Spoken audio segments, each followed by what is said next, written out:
आपके सवालात आप तज्जियाकारों तक पहुंचाते हैं। मेहताब आलम ने रीमा उमर साहिबा आपके लिए सवाल ये भेजा है कि सिविलियंस के मिलिट्री ट्रायल से मुताल्लिक इंट्रा कोर्ट अपीलों पर समाअत एक अरसे से जारी है। इसके मुख्तलिफ पहलुओं पर जजेस के रिमार्क्स भी आते रहते हैं।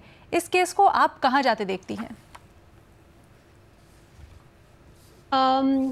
3-4 मुख्तलिफ डायरेक्शंस हो सकती हैं। पहली जो मैं चाहूँगी कि ये डायरेक्शन हो वो ये कि सिविलियंस का ट्रायल फौजी अदालतें नहीं कर सकती। ये रूलिंग आए सुप्रीम कोर्ट की। जो ओरिजिनल बेंच जिन्होंने ये केस सुना था उनका जो कंक्लूजन है, उनका जो फैसला है वो अपहोल्ड किया जाए। लेकिन ये मैं होता नहीं देख रही जजेस के रिमार्क्स से, बेंच की कॉम्पोजिशन से और मोस्ट इम्पॉर्टेंटली जो सियासी सूरत हाल है उससे नहीं लगता कि ऐसा कोई फैसला आएगा। दूसरा ये हो सकता है, और फैसल सिद्दीकी साहब ने खास तौर पे ये सुप्रीम कोर्ट में आर्ग्यू किया कि आपको ऐसा कुछ आर्मी एक्ट की प्रोविजंस का लदम करने की ज़रूरत नहीं है, ओवरऑल सिविलियंस के मिलिट्री ट्रायल्स पे बात करने की ज़रूरत नहीं है। आप सिर्फ जो PTI के 9 से 10 में से जुड़े अक्यूज्ड हैं, अब कॉन्विक्ट्स हैं, उन तक फैसला महदूद करें और टेक्निकल ग्राउंड्स पे कि जो लीगल प्रोसीजर्स हैं वो सही फॉलो नहीं हुए, उन्हें रिलीफ दें। मैं ये भी होता नहीं देख रही इस तरह से, लेकिन शायद इसकी कोई शक्ल हमें नजर आए। तीसरी जो मुझे ज़्यादा लाइकली सिनारियो लगता है वो ये है कि कुछ सुप्रीम कोर्ट फेयर ट्रायल के जो हकूक हैं, फेयर ट्रायल के तकाजे हैं, वो रीड इन कर ले जो हमारे एग्जिस्टिंग कवानीन हैं और उस तरह से एक बेनिफिट दे दे जो कॉन्विक्ट्स हैं जो मिलिट्री कोर्ट से ट्राई होते हैं उन्हें। चौथा ये है कि वो कुछ ना करे और बिल्कुल ही एक मिलिट्री कोर्ट्स के हक में फैसला आए। ये भी फ्रैंकली मैं होता नहीं देख रही। तो मेरा ख्याल है कुछ वो फेयर ट्रायल के जो मुझे लाइकली सिनारियो लगता है कि कुछ वो फेयर ट्रायल स्टैंडर्ड्स प्रोसीजरल हद तक रीड इन कर लेंगे एग्जिस्टिंग कवानीन में। कुछ कलादम नहीं होगा। सिविलियंस के ट्रायल्स बाकी 9-10 में से जो जुड़े नहीं हैं उनमें कोई रिलीफ शायद ना मिले। तो इस तरह का कुछ फैसला होगा। Of course, complicated है, 7 मेंबर बेंच है, तो let's see how it concludes। बहुत शुक्रिया रीमा। अगला सवाल है सलीम साफ़ी साहब के लिए। साफ़ी साहब, आपसे पूछा जा रहा है कि क्या पाकिस्तान और अमेरिका के ताल्लुकात में मुमकिन बेहतरी बानी PTI के लिए मुस्बत साबित होगी या नुकसानदेह?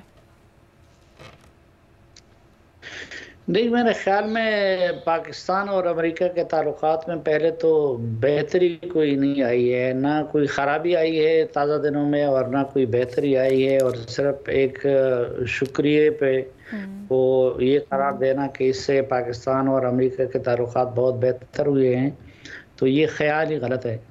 और क्योंकि अमेरिका की पॉलिसियाँ जो होती हैं वो फिर होती हैं, वो सिर्फ बयानात पे मबनी नहीं होती, बल्कि और जो टीम उन्होंने ली है अपने साथ, या फिर जिस तरीके से चीन के मुकाबले में इंडिया को स्ट्रेटेजिक पार्टनर बनाया हुआ है, तो पाकिस्तान और अमेरिका के ताल्लुकात में मुझे नियर फ्यूचर में कोई गर्मजोशी नज़र नहीं आ रही है। और जब वो नहीं हो रहा है, फिर वो अगर हो भी तो ज़रूरी नहीं है कि वो इमरान खान के इशू को भी पाकिस्तान के साथ उठा ले। हो सकता है कि वो इसको पाकिस्तान का दाखिली इशू करार दें। ठीक है, बहुत शुक्रिया सलीम साफ़ी साहब। गुलजार जमशेद साहब ने उमर चीमा साहब के लिए सवाल भेजा है कि chairman PTI barrister Gohar Ali Amin Gandapur पर करप्शन के इल्ज़ाम का दिफा कर रहे हैं। बैरिस्टर गौहर की जानिब से गंडापुर का दिफा क्या पार्टी के इत्तेहाद को बरकरार रख सकेगा? जी चीमा साहब। देखें, 3 बातें हैं। एक तो गौहर साहब शरीफ आदमी हैं और उनकी यही ड्यूटी है, यानी कि वो उनके लिए यही एक बाइस इज़्ज़त है कि वो उनको चेयरमैन माना गया, हालांकि उनको पार्टी में चेयरमैन मानता नहीं। आइडियली तो ये है कि इस तरह के लोग होने चाहिए ऐसी पोजीशन पर, लेकिन उनको कोई उतना ज़्यादा अहमियत नहीं दी जाती। दूसरा ये है कि गौहर साहब जो है वकील भी हैं, यानी कि वकील का काम दिफा करना होता है। और तीसरा ये है कि बैसीते पार्टी चेयरमैन यानी कि उनकी ड्यूटी में शामिल है, ये सारे उनकी राय में आते हैं कि वो अपने लोगों का दिफा ही करेंगे। और इसके अलावा बेसिकली ये खबर नहीं है, अगर वो दिफा ना करते तो फिर खबर थी। दिफा करना और यानी कि अपनी पार्टी के चीफ मिनिस्टर का दिफा करना, उसकी एक ही सूरत थी कि अगर वो ना करते, कि इमरान खान की अगर वो बैड बुक में होते अली अमीन गंडापुर, और जो इमरान खान की तरफ से अगर ये इल्ज़ाम लगाए जाते तो फिर गौहर जो है यानी बैरिस्टर गौहर वो दिफा न करते। दूसरी सूरत में उनके पास कोई ऑप्शन नहीं। बट कहा जा रहा था ना कि गौहर साहब और गंडापुर साहब सेम पेज पे नहीं हैं, दोनों के आपस में भी बड़े इख्तलाफात हैं और खान साहब तक भी ये बातें पहुंची थी।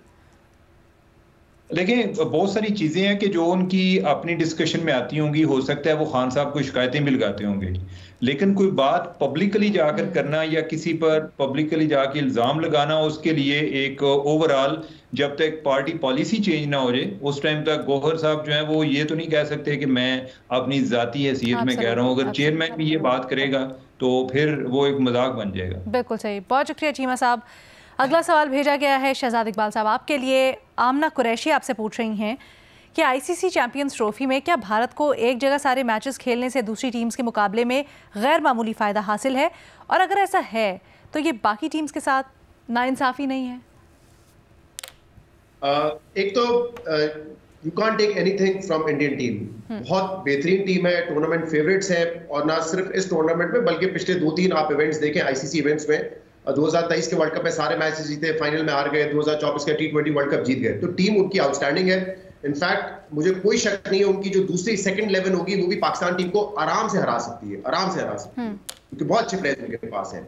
लेकिन ये बात भी दुरुस्त है कि उनको इस टूर्नामेंट में एक बहुत बड़ा एडवांटेज मिला है।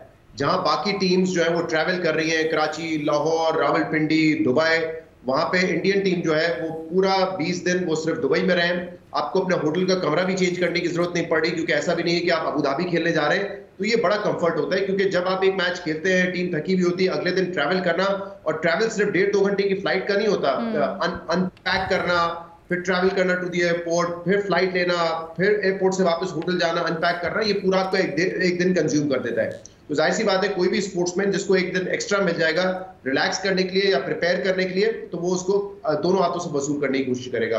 तो इसमें कोई शक नहीं है, एक बहुत अच्छी टीम, उसको एक बहुत बड़ा एडवांटेज दूसरी टीमों के मुकाबले में मिला है।